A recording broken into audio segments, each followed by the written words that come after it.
আমরা রওনা দিয়েছি বগালেকের উদ্দেশ্যে। আর বগালেকের উদ্দেশ্যে যাওয়ার জন্য যেই রাস্তা দিয়ে যাচ্ছি, রাস্তাটা আসলে খুব সরু একটা রাস্তা, খুব চিকন একটা রাস্তা। তো ভাই আপনারা সিরিয়ালবদ্ধভাবে আসবেন, কারণ এরকম উঁচু করে টানাটানি করবেন না। রাস্তা কিন্তু খুবই ডেঞ্জারাস, চিকন রাস্তা। এই দিক দিয়ে যেতে হলে আপনার সিরিয়ালভাবে আসতে হবে, কাউকে কেউ ওভারটেক করবেন না। হ্যাঁ, সিরিয়ালভাবে আসেন। আমার পিছনে যে আমার বাইকার ভাইরা আছেন তাদেরকে বলছি অবশ্য। হ্যাঁ, এই যে কাদার রাস্তা আছে এবং মাটির রাস্তায় ম্যাক্সিমাম। ওয়াও, क्या सीन है। এই রাস্তা এরকম অ্যাডভেঞ্চার রোড আমরা এক্সপ্লোর করতেছি আজকে। এই যে এক পাশে নদী, সাঙ্গু নদী, এটা ডান পাশে আমার সাঙ্গু নদী এবং বাম পাশে এইরকম এই যে পাহাড়। আর এখন বৃষ্টি বৃষ্টি ভাব, মনে হচ্ছে বৃষ্টি আসছে। হ্যাঁ, বৃষ্টি হবে মেবি। ও, বৃষ্টি হলে তো আমাদের কোথাও দাঁড়াতে হবে। এ ভাইয়া, রেইনকোট পরে নাই? রেইনকোট ভাইয়া, বৃষ্টি আছে, রেইনকোটটা পরবো। রেইনকোট কি বলেন? রেইনকোটটা পরে নিলে ভালো হয় না? হ্যাঁ, রেইনকোটটা পরে নেই। রেইনকোট পরে ফেলেন, রেইনকোট ভাই বামে চাপায় রাখেন। ভরত ভাই, রেইনকোট পরবেন না?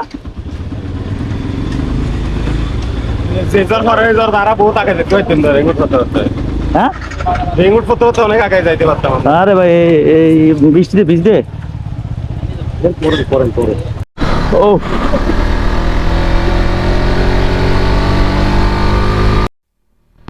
সুন্দর একটি গ্রাম। এই গ্রাম হয়ে আমরা বগালেকের দিকে যাচ্ছি। আমাদের সাথে আছে আলতাফ ভাই, স্কুটি নিয়ে আছে, এবং আমাদের সাথে আছে আমাদের ভাই ব্রাদার খোকন ভাই, তারপরে তারপরে ওই যে দেলোয়ার ভাই, তারপরে এই যে হারুন ভাই। হ্যাঁ, তারপরে আমরা প্রায় 8টা বাইক আমরা এখন আছি বগালেকের উদ্দেশ্যে। তো বগালেকের উদ্দেশ্যে যেই রাস্তাটা দিয়ে যাচ্ছি, কিছু রাস্তা সরু ছিল, কিছু রাস্তা এখন খুবই সুন্দর। তো আমরা দেখতে পাচ্ছি যে রাস্তাগুলি আসলে এখন পর্যন্ত সুন্দর, সামনে কেমন জানি না। Wow, nice road.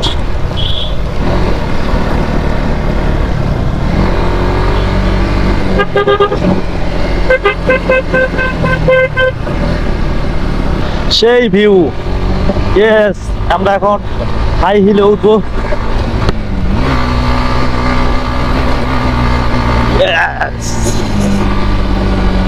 রাস্তাটায় মানে কাদা কাদা আছে, কিছু মাটি, এগুলি অ্যাভয়েড করে চলতে হবে, বিকজ এই জায়গাগুলি আসলে মানে অনেক পিছলা,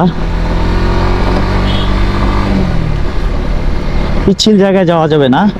বৃষ্টির সময় ঠিক মিডল পয়েন্টে দিয়ে চলাটা উত্তম রাস্তার, কারণ দুই পাশে মানে পিচ্ছিল থাকতে পারে, তাই মিডল পয়েন্টটাই best. Wow, nice area, nice রাস্তা। আসলে এই রোডটা মানে আমি যেটা ভাবছিলাম যে হয়তো কাদামাটির রোড হবে, হ্যাঁ, তো এটা আমার ধারণাটা সম্পূর্ণ ভুল ছিল। রাস্তাটা খুবই সুন্দর এবং প্রশস্ত, ভালোই, খারাপ না। বগালেকের উদ্দেশ্যে যে রাস্তাটা দিয়ে যাচ্ছি, আসলে রুমা বাজার থেকে রাস্তাটা যতটা ভেবেছিলাম ততটা খারাপ না, অনেক সুন্দর। আমার পিছনে আছে 5টা বাইক, আর সামনে আছে 2টো, আর আমি একটা 3টা। দেন এই 8টা বাইক আমরা এখন যাচ্ছি বগালেকের উদ্দেশ্যে। ওয়াও, জোস। একটু রোদ উঠতেছে, কিছুক্ষণ আগে বৃষ্টি হচ্ছিল, আমরা রেইনকোট পরে বের হয়েছি, বৃষ্টিতেও ভিজলাম কিছুক্ষণ, আর এখন রোদ উঠতেছে। তো ওয়েদারটা ভালোই হবে যদি একটু আলো থাকে। Wow, just wow. আবার বৃষ্টি শুরু হয়ে গেছে। আজকে আমরা বগালেক থাকবো, বিকজ এই বৃষ্টিতে আর ব্যাক করা সম্ভব না, কোনোভাবেই সম্ভব না।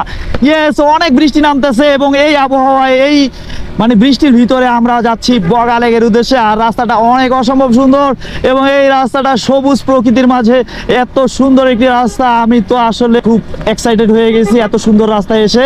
কিন্তু হারুন ভাইয়ের নাকি ফিল আসতেছে না, কেন আসতেছে না জানি না, তবে ওনার কি ভালো লাগে আসলে, ওনার পিছনে কোনো পিলিয়ন নাই, তারপর উনি কেন এই জায়গাটা ফিল নিতে পারছে না আসলে বুঝতে পারতেছি না। তবে আমার কিন্তু অনেক অনেক অনেক ভালো লাগতেছে বিকজ আশেপাশে, হ্যাঁ আসলে আমরা যারা এইখানে আছি, হ্যাঁ আমরা সবাই একটু অলস প্রকৃতির, বিকজ আমরা হোটেল থেকে বের হইতে আমাদের 11:30 বেজে গেছে।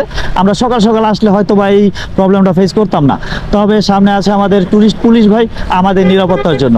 খুবই ভালো একটা উদ্যোগ যে এই অজপাড়াগাঁয়ে এই পাহাড়ি অঞ্চলে টুরিস্ট পুলিশ ভাইয়েরা এবং পাশাপাশি আমাদের আর্মি বিজিবি সবাই আছেন।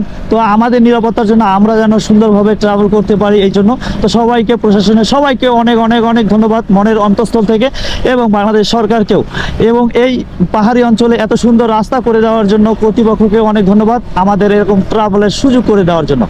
তো সবাই আমরা বেশি বেশি পাহাড়ে ঘুরতে আসব।